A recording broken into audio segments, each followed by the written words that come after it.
نحمده ونصلي ونسلم على رسوله الكريم أما بعد فأعوذ بالله من الشيطان الرجيم بسم الله الرحمن الرحيم. Dear viewers and listeners, I, your host Sheikh Zaid Ashrafi, is once again in your court, on your television, on your screen. Alhamdulillah, today I have with me a very special guest, a guest who has traveled from far just to come and Alhamdulillah recite for us. And inshallah, he will be reciting for our viewers as well.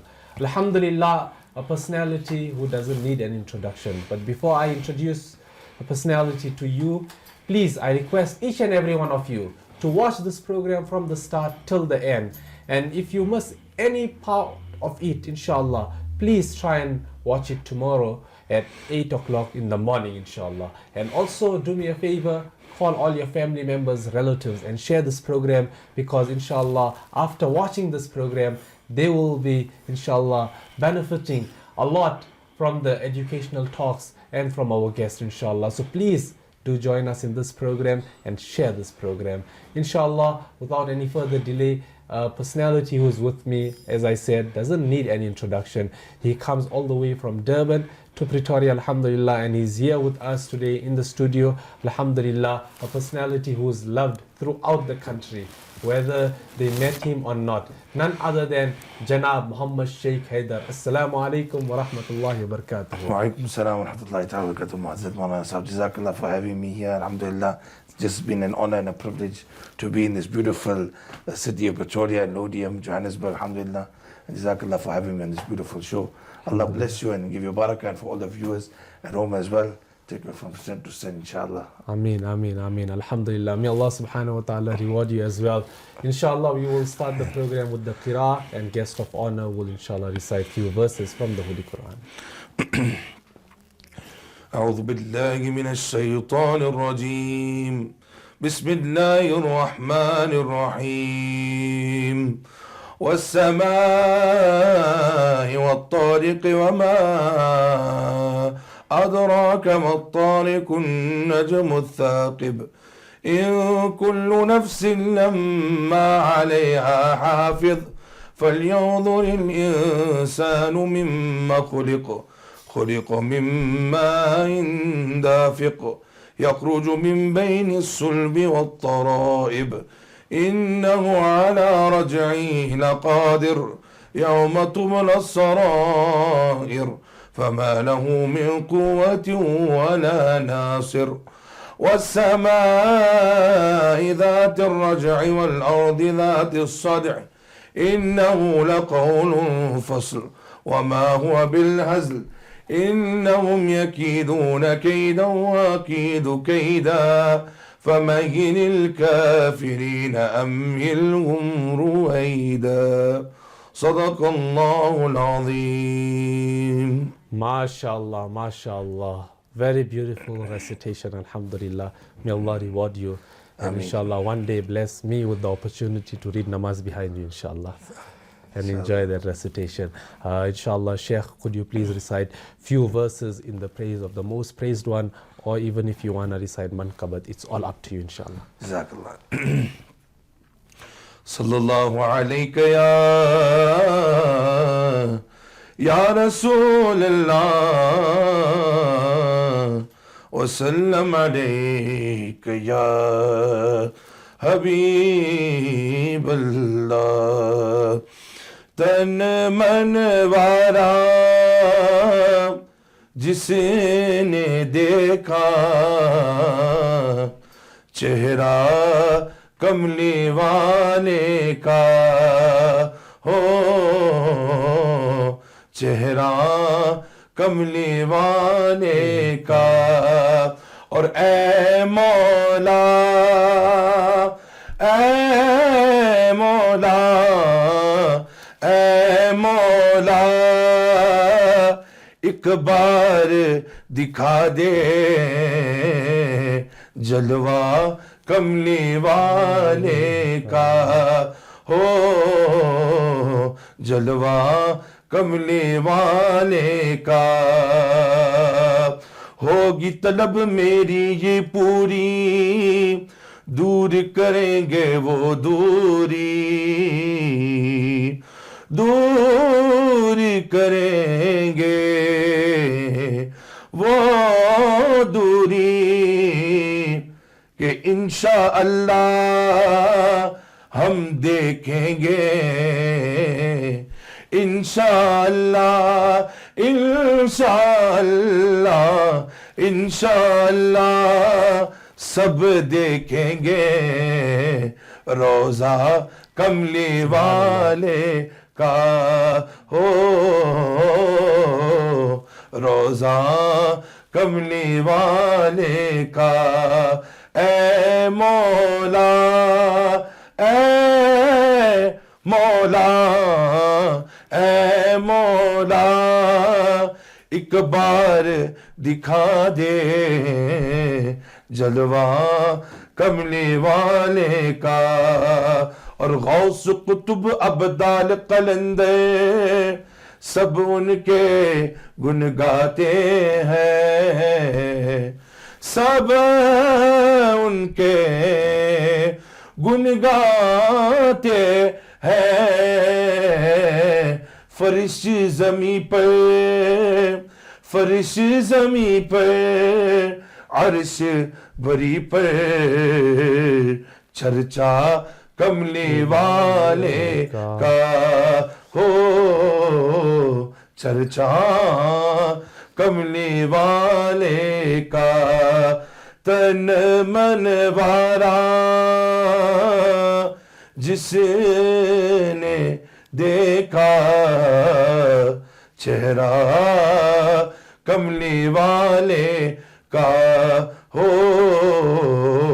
اے مولا اے مولا اے مولا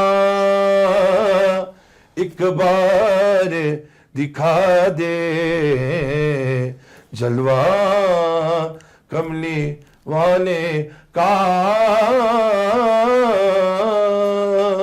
Subhanallah. And Sheikh, beautiful recitation.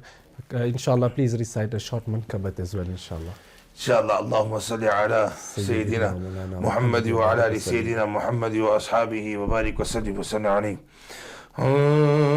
پانچ نام لیتے ہیں، پانچ نام لیتے ہیں، پنجتن ہمارے ہیں، پانچ نام لیتے ہیں، پنجتن ہمارے پانچ نام لیتے ہیں، پنجتن ہمارے ہیں، ان پہ جیتے مرتے ہیں، ان پہ جیتے مرتے ہیں، پنجتن ہمارے ہیں، پنجتن ہمارے ہیں، باغ ہے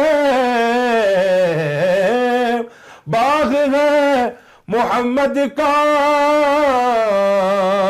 باغ باغ باغ باغ علی زہرا، پھول سے پھول سے پھول سے نوازے ہیں، پنجتن ہمارے ہیں، پھول سے نوازے ہیں، پنجتن ہمارے ہیں، پانچ نام لیتے ہیں، پنجتن ہمارے ہیں، لے لیا ہے چاروں کو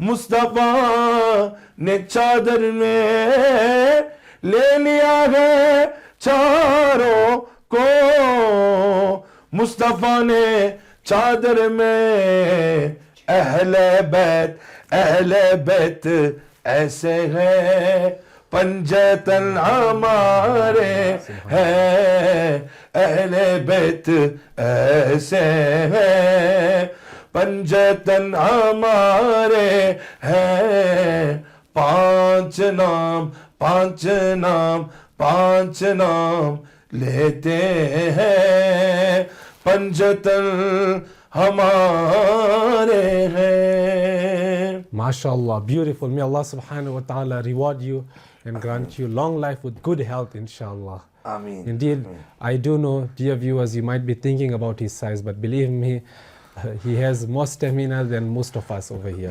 Alhamdulillah, last night His Eminence recited for 2 hours, non-stop, without drinking a sip of water. And alhamdulillah, we enjoyed the recitation. So please make dua for his health as well. Make dua for his parents as well, inshallah. We will take a short break. Please stay with us. Welcome back. Alhamdulillah, as you know, this is Muharram series, Ahlan wa Sahlan 1445. Alhamdulillah, we just heard beautiful recitations from our guest of honor, Muhammad Sheikh Haidar. And alhamdulillah, from KZN region, we do have another personality, alhamdulillah. But he has migrated for a while now in this area of Gauteng. But alhamdulillah, he's originally from that side. So today, we can say it's a KZN day. Alhamdulillah. We have a personality who is, alhamdulillah, educated worldly-wise and dini-wise. He is a nuclear scientist as well as alim din. Yes, you might be thinking, how is it possible? Yes, everything is possible. You can be Hafiz al-Quran, an accountant. You can be an engineer, an alim din. You can be anything, but always connect yourself with deen.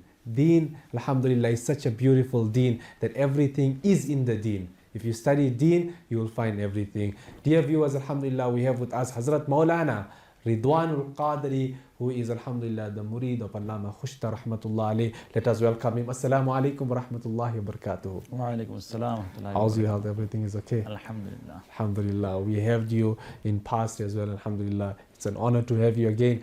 But one thing I have to say, we do know your ilm is increasing due to your research and studies. But one thing is also increasing, that is your beauty, alhamdulillah. You've gone more slim and more fit, alhamdulillah. Alhamdulillah. May Allah reward you. Inshallah, our tonight's topic, dear viewers, is about Imam al-Hussein. Alhamdulillah, the leader of ours in this world and the hereafter. Inshallah, we will be speaking about him. And in past, you heard about him, his virtues and excellence, about his family. But inshallah, today we will hear about that part of Imam Hussein's life where he traveled from Mecca to Medina in order to go to Kufa.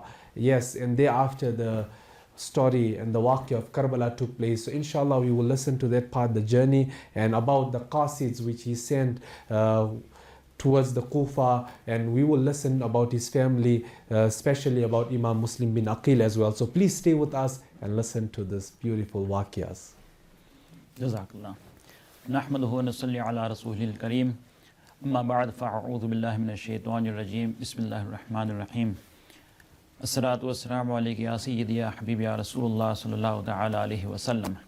Alhamdulillah, today we are concentrating on the journey of Sayyidina Imam Hussein radiyallahu ta'ala an from Madinatul Munawwara to Makkatul Mukarramah, and eventually understanding how he ended up being and traveling to the place called Kufa.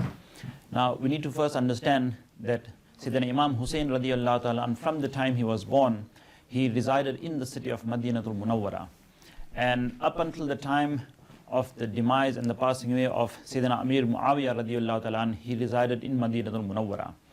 After Sayyidina Amir Muawiyah radiyallahu ta'ala an passed away and Yazid rose as the successor, then he sent letters to the various governors, including the governor of Madinatul Munawwara at the time, saying that he needs to force people to pledge allegiance to Yazid, starting with Sayyidina Imam Hussein radiyallahu ta'ala an.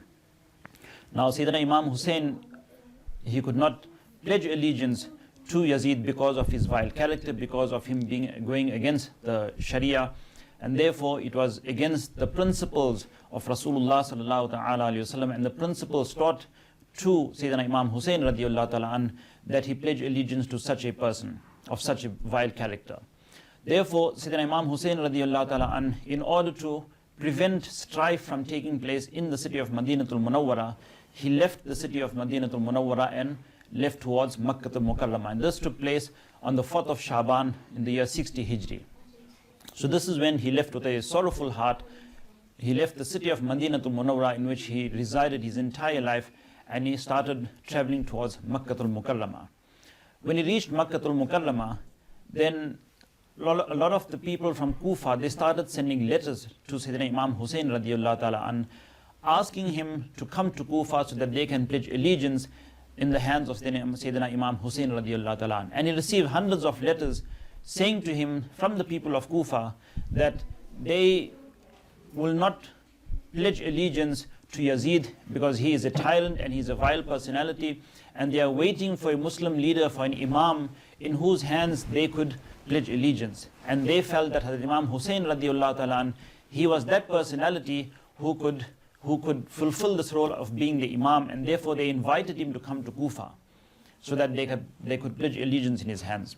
Now, many prominent and senior companions of Rasulullah sallallahu ta'ala alayhi wasallam, they were present in Makkatul Mukarramah at the time.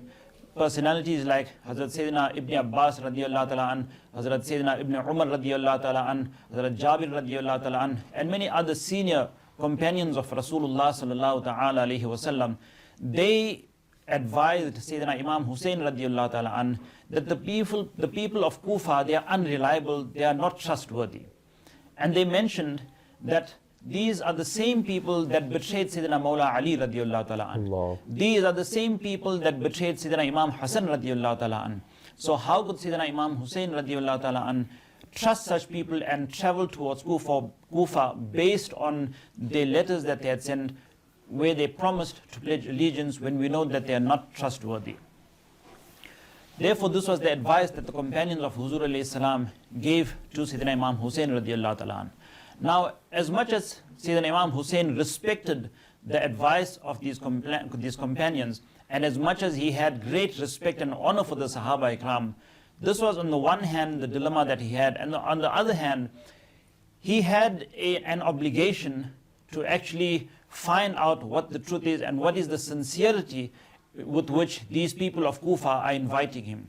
Because if there is a situation according to Sharia, if there is a situation where a nation is being subdued and being oppressed by a tyrant leader, and those people of that nation, they invite a personality who is worthy of leading that nation, and they say to that personality that they are being oppressed and they're inviting that person to come and lead them, then that personality becomes incumbent on that person that he go and fulfill that role. Otherwise, he will be held liable for leaving a nation to be destroyed under an oppressive ruler.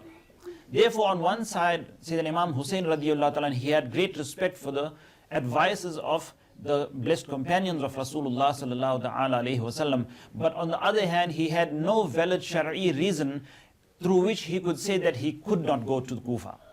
And therefore, in order to diffuse this dilemma, he decided that he will send his cousin, the son of his paternal uncle, Hazrat Sayyidina Muslim bin Aqil radiallahu ta'ala an, he decided that he will send him as a messenger and see, once he goes and assesses the situation and finds out if the situation is favorable, then Sayyidina Imam Hussein radiallahu ta'ala an, he would proceed to Kufa. And if he would find that the people were not true to their promise, then Sayyidina Imam Hussein will have a Shari'i reason not to go to Kufa.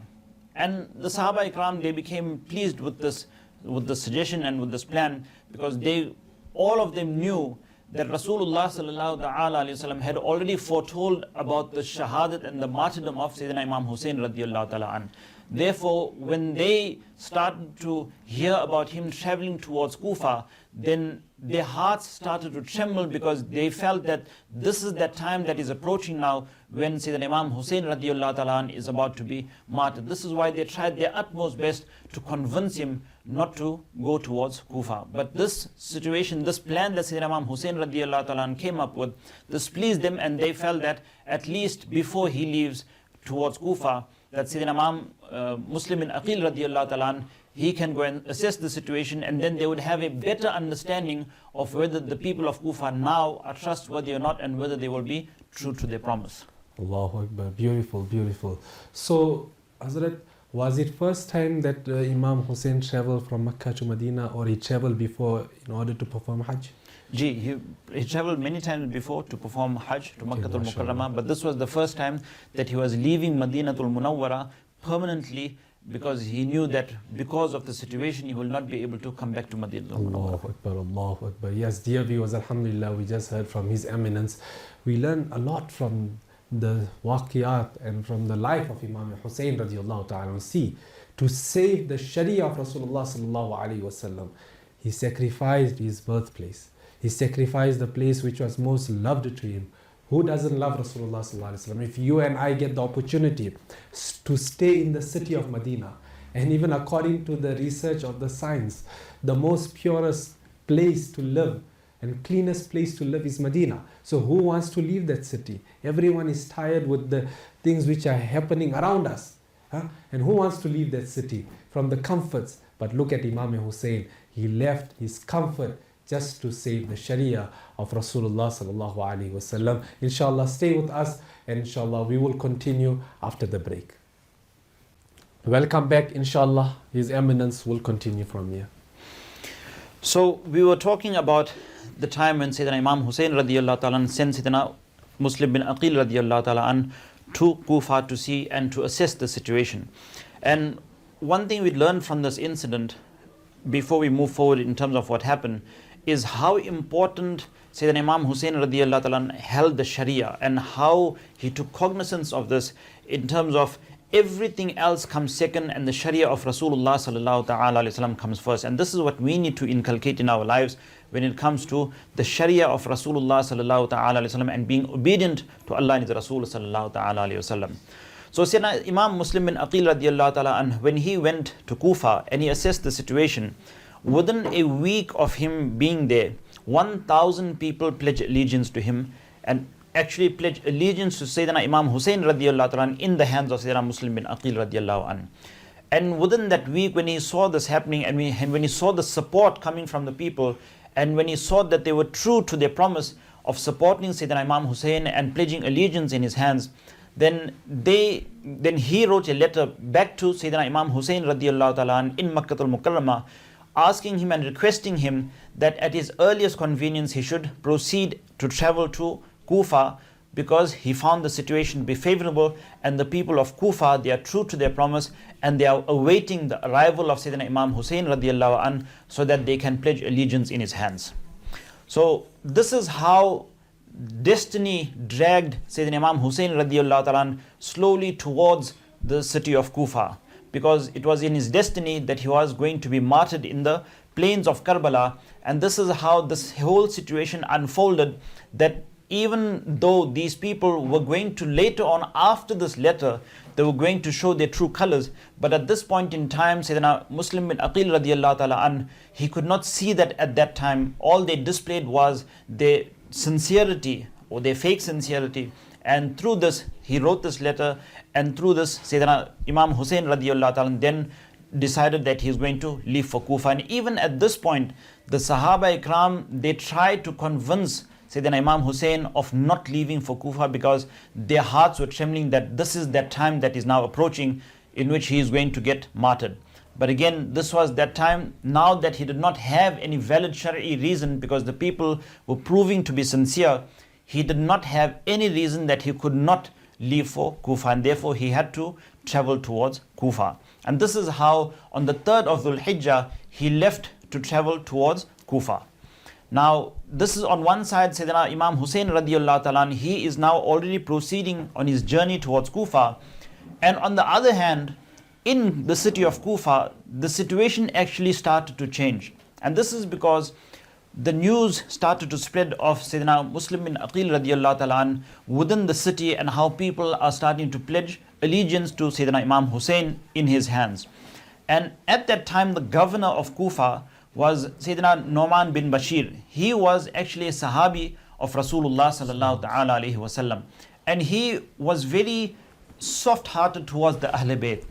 And when he found out that Sayyidina Muslim bin Aqil radiallahu ta'ala an, that he is in the city, and he realized that this is going to cause an uncomfortable situation with the Yazidis and with Yazid's command, then he left the situation and he did not proceed to capture Sayyidina Muslim bin Aqil or to do anything with him. And some of the people that were on the Yazid's camp, they felt that he was being very soft, and they actually wrote letters back to Yazid saying that he needs to replace Sayyidina Nu'man bin Bashir because he is not dealing with the situation properly. And they actually requested to Yazid that he sent somebody that is harsh-hearted, somebody that is very strict, so that they don't use their emotions and they don't make decisions with the emotions. And they started naming him and started calling him names and saying that he is weak. And Sayyidina Nu'man bin Bashir, he replied that, I rather be weak in the sight of the people, but be obedient to Allah and His Rasul sallallahu ta'ala alayhi wasallam, instead of being labeled as being strong by the people and being disobedient to Allah and His Rasul sallallahu ta'ala alayhi wasallam. Because this was his love for the Ahl Bayt and the family of Rasulullah sallallahu ta'ala alayhi wasallam. So Yazid then called his close aides and he had a meeting with them and he asked them for advice. So the advice they gave him was that in this situation you need someone that is harsh-hearted, you need somebody that is strict and somebody that is firm, so that they will take control of the situation and that they will not make decisions based on emotion. Therefore, they advised him that he should appoint Ubaidullah ibn Ziyad as the governor of Kufa, because he has that kind of character and that kind of personality. So he listened to the advice and he then sent Ubaidullah ibn Ziyad to Kufa and replaced Sayyidina Nu'man bin Bashir as the governor of Kufa. Now, one needs to understand how deceptive the Yazidis were and how deceptive Ibn Ziyad also was, that when he was traveling towards Kufa and he wanted to enter into Kufa, he did not do this in a straightforward manner, because he already understood the situation that Sayyidina Imam Muslim bin Aqil radiyallahu ta'ala had gotten a huge following and a huge support from the people of Kufa. And he knew that if he went as Ibn Ziyad, as the person sent by Yazid, then he knew that he would get a lot of interference and he would get a lot of opposition from the people that are the supporters of Imam Hussein radiyallahu ta'ala. So what he decided to do is, he left with all of his men and his soldiers. And as he got close, when he got to Qadisiyah, then at that place he left all of his soldiers behind and he only took about 10 to 20 men with him. And he clad himself in the attire, in the Hijazi attire. And he entered into Kufa from the Hijazi route. And the reason he did this was that people would think that he was Sayyidina Imam Hussein radiyallahu ta'ala an. And he did this, he entered into the city of Kufa between the time of Maghrib and Isha, because remember at that time there was no street lights and lights, etc. So as soon as the sun set and the darkness set in, then there was no lights around you. So it was difficult to recognize somebody in the darkness.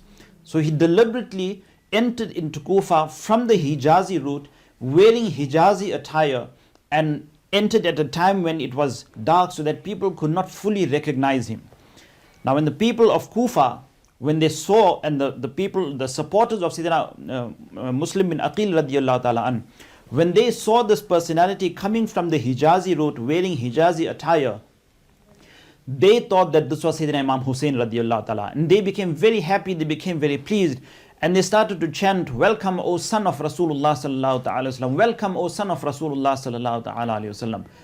And all of them started to gather around Ibn Ziyad as he was entering into the city of Kufa. And as he entered, slowly more and more people started to gather, as more and more people started to realize and think that this is Sayyidina Imam Hussein radiyallahu ta'ala who is entering the city.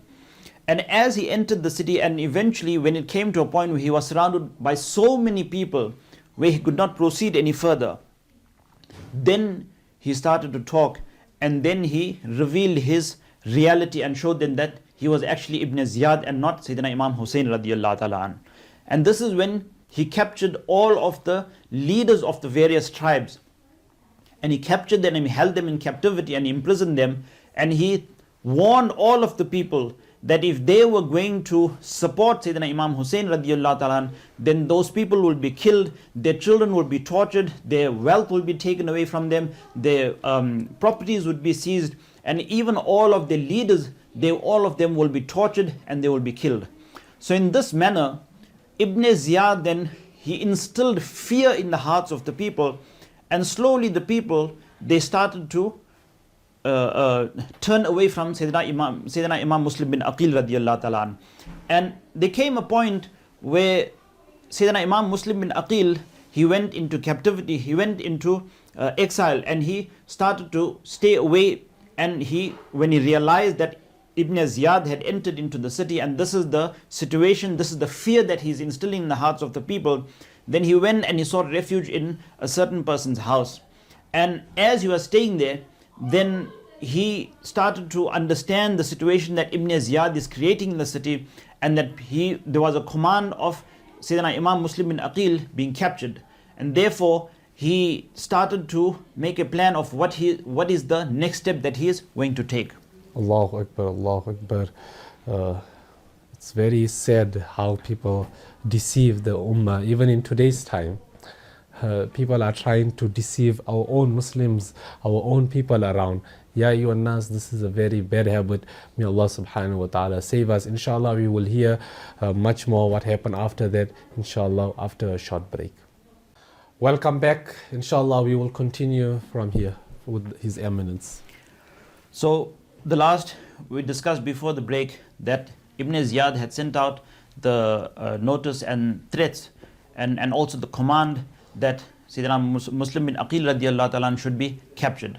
Now at this point in time, he had a very large following, and it is stated that when this happened, then at one point he came with 40,000 men, 40,000 of his followers, and he came and surrounded the entire royal palace of Ibn Ziyad.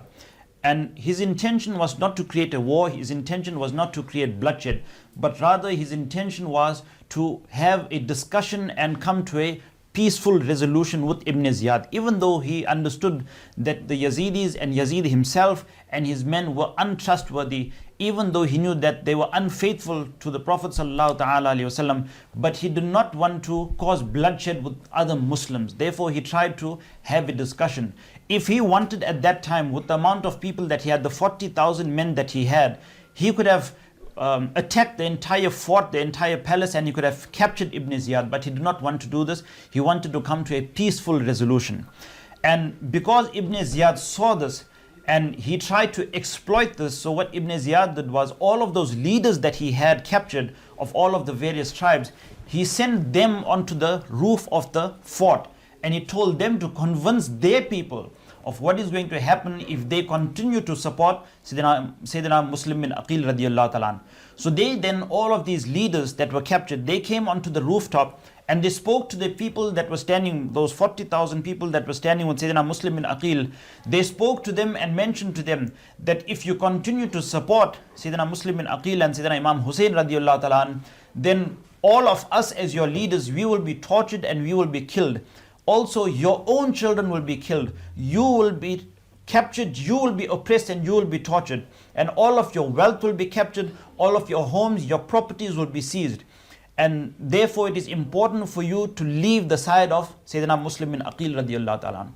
So when the people heard this, and they started to tremble with fear, thinking to themselves, the torture and the oppression that they will have to undergo if they continue to be at the side of Sayyidina Muslim bin Aqil radiallahu ta'ala.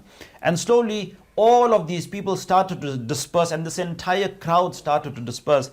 And it is mentioned that at the time of Maghrib Salah, when Sayyidina Muslim bin Aqil radiallahu ta'ala, he started to perform the Maghrib Salah in the Kufa Masjid, there were only 500 people with him. Allahu Akbar. Imagine, from 40,000 people, followers that were standing with him, after all of these threats, there were only 500 people that started the Maghrib Salah with him at the Kufa Masjid. And by the time he completed his Maghrib Salah, there was not a single person that stood with him. Even these 500 people had left. So Sayyidina Muslim bin Aqil radiallahu anhu was left stranded. He had no home, he had no refuge. And now he was wandering the streets of Kufa looking for a place to stay. And eventually he came to a place. As he was walking in the streets, he came to a house where he saw a lady. She was standing outside her home waiting for her son to arrive. And he asked her for a glass of water. She was a pious person, so she gave him a glass of water, and eventually she gave him refuge in her home. And she had a son, and even though she loved the Ahl Bayt, and she loved Sayyidina Muslim bin Aqil radiallahu ta'ala, and she had great love and respect for Sayyidina Imam Hussein radiallahu ta'ala, her son was an alcoholic. And even though she kept it a secret and gave refuge to Sayyidina Muslim bin Aqil, her son eventually, he went out and he shared the news of where Sayyidina Muslim bin Aqil radiallahu ta'ala was taking refuge. And this is when Ibn Ziyad, he sent his men, he sent his soldiers to come and attack Sayyidina Muslim bin Aqil radiallahu ta'ala in the house of this lady. And when he heard the footsteps from outside, he could understand that the people are here to capture him. And eventually there was a battle that ensued, and he tried to fight them off with his sword, and initially he fought all of them off out the house, but they attacked him again. And at one point, one of the men, one of the Yazidis, he struck Sayyidina Muslim bin Aqil radiallahu ta'ala with the sword on his face, such that his upper lip and his bottom lip became cut, and two of his teeth became shaheed, and two of his teeth fell off. And this is when he continued to fight. But at this point in time, the Yazidis, they felt that they were not getting any headway, so they started from the top of the roof, they started to throw stones and even throw things that were ablaze with the fire. And they threw all of these things from the top as cowards until he became injured, until he became tired, until he went to a wall, and he was leaning against a wall with tiredness. And at that point in time, they came and they captured him and they took him away to Ibn Ziyad. And when he was taken to Ibn Ziyad, he was crying. And when they thought, because Ibn Ziyad had given the command that he should be killed, and when he started crying, some of the people commented that he is crying because he is afraid now that he is going to be killed and he is going to lose his life. And he said, I'm not afraid for my life. The reason I'm crying is because I am so saddened at the situation of what you are doing to Sayyidina Imam Hussein radiallahu ta'ala, and how you have deceived the family of Rasulullah sallallahu ta'ala alayhi wasallam. So this is what he was crying over, that he had sent a letter. This is what he regretted, even though he did not do it willingly, even though he did not deceive Sayyidina Imam Hussein radiallahu ta'ala, but he was crying at the fact that he was the one who wrote the letter to Sayyidina Imam Hussein to come towards Kufa, and now he realizes what the reality is of the situation with the people of Kufa. But it is too late, because Sayyidina Imam Hussein radiallahu ta'ala is already on his way with his family members and his supporters, and he realizes that this is the same thing that they are going to do with Sayyidina Imam Hussein radiallahu ta'ala. And Ibn Ziyad then gives the command that Sayyidina Imam Muslim bin Aqil radiallahu ta'ala should be killed. But he says that he wants it to be such a death and such a killing that this would be the first of its kind in the history of Muslims. So this is the kind of tyrants these people were, that this is the kind of example he wants to set, that he says it must be such a death that people will remember it, that people will be fearful after this. And he gave the command that Sayyidina Imam Muslim bin Aqil radiallahu ta'ala, he should be killed and he should be beheaded. So this is what eventually the men of Ibn Ziyad did. They took him, they beheaded him, and then they took his body and they went to the rooftop of the fortress and they dropped his body from there, because Ibn Ziyad said after he is killed that his body must be dropped from the rooftop so that all of his bones become shattered. Allahu Akbar. So this is the way in which Sayyidina Muslim bin Aqil radiallahu ta'ala was made shaheed, that he was firstly beheaded and then they took his blessed body to the rooftop and they threw it from there, so that from there it dropped all the way to the bottom. Both his blessed head and his blessed body was dropped. Inna lillahi wa inna ilayhi raji'un. So this is how Sayyidina Imam Muslim bin Aqil radiallahu ta'ala, he was then made shaheed. And at this point in time, Ibn Ziyad then realized that the two sons of Imam Muslim bin Aqil radiallahu ta'ala, they are still somewhere in the city, because he was given the information that Sayyidina Imam Muslim bin Aqil, when he came to Kufa, he actually was accompanied by his two little sons, Sayyidina Ibrahim and Sayyidina Muhammad. Sayyidina Muhammad was the elder and Sayyidina Ibrahim was the younger son. And it is narrated that either when Sayyidina Muslim bin Aqil radiallahu ta'ala, when he had surrounded the governor's palace, or at that time, or when he was residing at the lady's house in refuge, either one of these points he had sent away his son with someone else, Qazi Shurey, so that they could be in safety. And at this point in time, these two sons, they were still in his custody. And Ibn Ziyad then gave a command that whoever is holding them and giving them refuge, if they are found, then they are going to be punished severely. So this person, what he did then was, he commanded his own son Asad. He told him that he needs to go to a place with the two sons, Imam Muhammad and Sayyidina Muhammad and Sayyidina Ibrahim radiyallahu ta'ala anhuma, and he said, take these two sons, and he gave them provisions for traveling, etc. And he said, you need to get to a point called Bab-e Iraqin. This is where a qafila, a group of travelers, they are about to leave for Madinatul Munawwara. So he says to his son Asad, go there and make sure that you take these two sons and give it to somebody, give them in custody to somebody there in that qafila who is a lover of the Ahl Bayt, the lover of Rasulullah sallallahu ta'ala alayhi wa sallam, so that these two children can reach Madinatul Munawwara safely. When they reached this point, Bab-e Iraqin, they found that the qafila had already left. And they tried, Asad with the two children, he tried to go as fast as he could to see if he could catch up. And eventually they could see dust in the wilderness, and he realized that they had caught up with that qafila. So he says to the two sons that you carry on, there's the dust there, you can see the qafila is moving. Go as fast as you can and reach that point and join them. And then he headed back. But the thing is, destiny was still going to take place, and they were destined to be martyred in Kufa. And as they were, the two of them, they proceeded towards the qafila and they tried to catch up with him, to catch up with the qafila. Eventually that qafila, it sped away and they could not see the dust anymore, and they were left stranded in the middle of nowhere. When this happened, they both held on to each other and they started to cry, and they did not know what to do, and they found it she, and they were trying to find some solace with each other. And eventually the men, the soldiers of Ibn Ziyad, they came and found them and they captured them and they took them and put them in prison. Now the prisoner of that prison, he was also a lover of the Ahl Bayt. So what he did was, he took them home at night when everyone was gone home. This prisoner took them home, he fed them, he gave them clothes, etc. And then he even gave them one of his ring as a nishani, as a token. And he told them that they need to leave and go towards Qadisiyah. Once they get there, then they can be on their way to Madinatul Munawwara and they will be safe.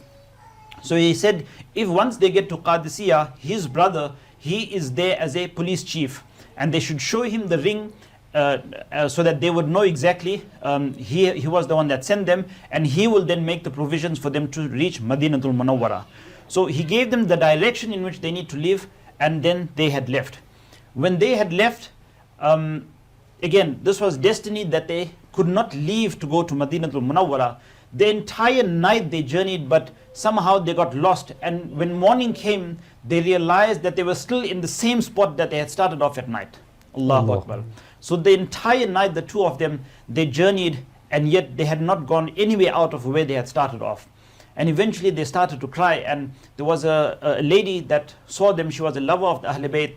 She saw them and she took them home, and she started to look after them. She gave them refuge, and after she had given them refuge, she was looking after them, and she did not tell anyone about their whereabouts, because she knew about the hostile situation. And she had a husband, Harith, and he was very greedy for money. And what he did was, when Ibn Ziyad gave a reward and he announced that there will be a reward for anyone who can capture, who finds these two children, captures them and brings them back, then this person, he came, and on that evening, both of these children, they woke up and they were crying. And the one says to the other that, I just saw a dream. I saw my father, I saw our father, that he was walking in the gardens of Jannah, and he was there with Rasulullah sallallahu ta'ala alayhi wa sallam, with Sayyidah Fatima Zahra radiyallahu ta'ala anha, with Hadha Mawla Ali and Sayyidina Imam Hassan radiyallahu ta'ala anhuma. And Rasulullah sallallahu ta'ala alayhi wa sallam asked my father, O Muslim bin Aqil, where are your two sons? And my father replied that soon they will be with us. So when he woke up and he was crying, and when he narrated the dream, his brother also said, I saw the same dream. And they both knew that they were going to soon be martyred. And this is when they held on to each other and they were crying. And this greedy husband, he heard the sound of the crying in the room when they were hiding. And he went and he found them. And he then, in the greed for his wealth, in the greed for the wealth that Ibn Ziyad was going to give a reward, he then took them to a certain place and he martyred both of them. He killed both of them, and he then threw their bodies in the river, and he took their heads and put it into a sack, and he took it to Ibn Ziyad. When he went to Ibn Ziyad, then Ibn Ziyad asked, what is in the sack? And he replied, I'm here for my reward. This is the heads of the two sons of Imam Muslim bin Aqil radiallahu ta'ala an. And Ibn Ziyad said, but I did not give the command for you to kill them. I asked for them to be captured and brought to me alive, because this is what I said to Yazid. If Yazid has to ask me that he wants to see them alive, what am I going to tell him? And Ibn Ziyad then got very angry at this person, this Haris, and he then gave the command to his men to kill this Haris. So this was his badqismati, that in the greed for dunyavi wealth, in the greed for worldly wealth, he destroyed his akhirah and he destroyed his dunya. He did not get even his wealth, he did not get his dunya, neither did he get his akhirah, and he destroyed both his worlds. So may Allah subhanahu wa ta'ala grant us all the tawfiq and the understanding to learn about the battle of Karbala, learn about the entire incident, so that we can understand the history of our own Islam, understand the sacrifices that the family of Rasulullah sallallahu ta'ala wasallam had to go through in order for us to be sitting here today with Iman. Allahu Akbar. Jazakumullahu khair, Hazrat Maulana Sahab, for your time and such a inspirational talk you have given us. Indeed, may Allah subhanahu wa ta'ala allow us to learn from our history. Yes, we do know a lot of history. Who made this? Who was the first person to go on moon? Who did that? But we don't know about our own people, those who we claim to love. Ya ayyuhan nas, if we love them, let us first learn about them and then follow their footsteps, inshallah.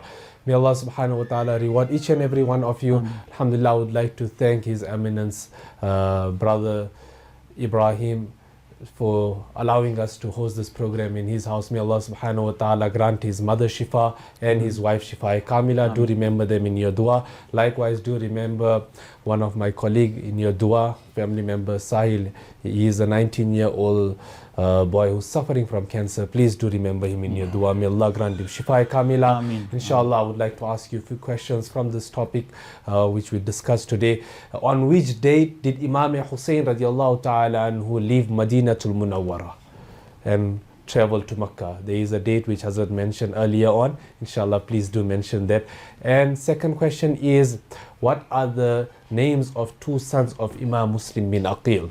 The two sons' name, as he mentioned, please do mention it. If you do know, reply to me on 064 976 7296. 064 976 7296. I take your ijazat as your host, Sheikh Zaid Ashrafi. Do remember us in your dua. Take care of yourself.